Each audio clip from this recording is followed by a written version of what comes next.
আসসালামু আলাইকুম everyone, welcome back to my channel Sadia Sultana's cooking world.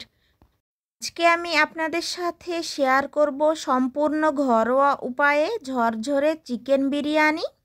চলুন রেসিপিটা দেখে নেওয়া যাক। প্রথমে আমি এখানে নিয়েছি 1 কেজি পরিমাণ মুরগির মাংস। সেগুলোকে আমি রেগুলার কাট করে কেটে নিয়েছি।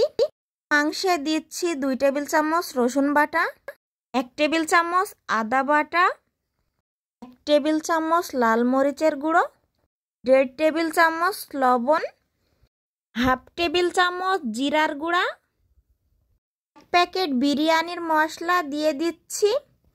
তারপর দিচ্ছি গুঁড়া দুধ।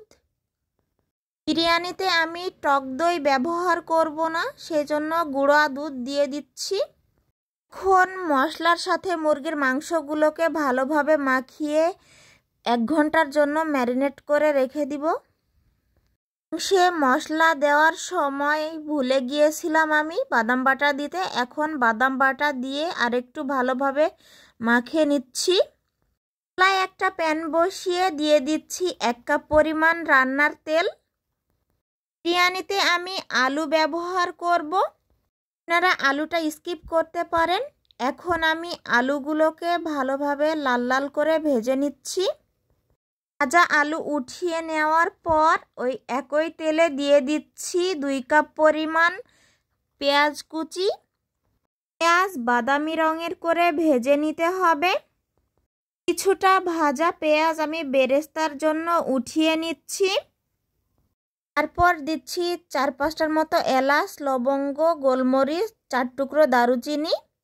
এখন দিয়ে দিচ্ছি ম্যারিনেট করে রাখা মুরগির মাংস।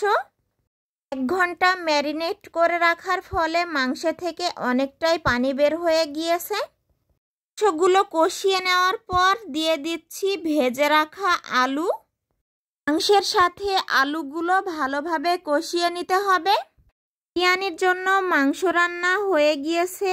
এখন মাংসগুলোকে উঠিয়ে নিচ্ছি।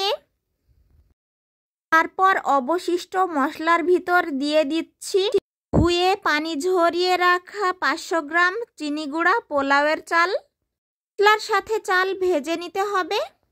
চাল ঝরঝরে হলে বোঝা যাবে ভাজা হয়ে গেছে।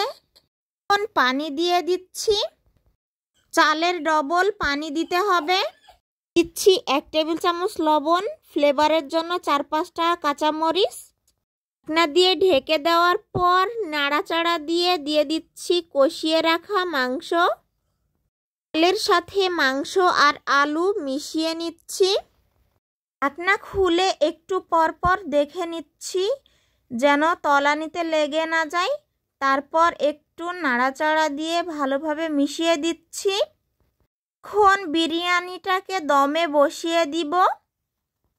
পারফেক্ট ঝরঝরে চিকেন বিরিয়ানির রেসিপিটা দেখে নিলেন। ঘরে থাকা উপকরণ দিয়েই বিরিয়ানিটা রান্না করার চেষ্টা করেছি। সবাই ভালো থাকবেন, সুস্থ থাকবেন, আমার জন্য দোয়া করবেন। আল্লাহ হাফেজ। আসসালামু আলাইকুম।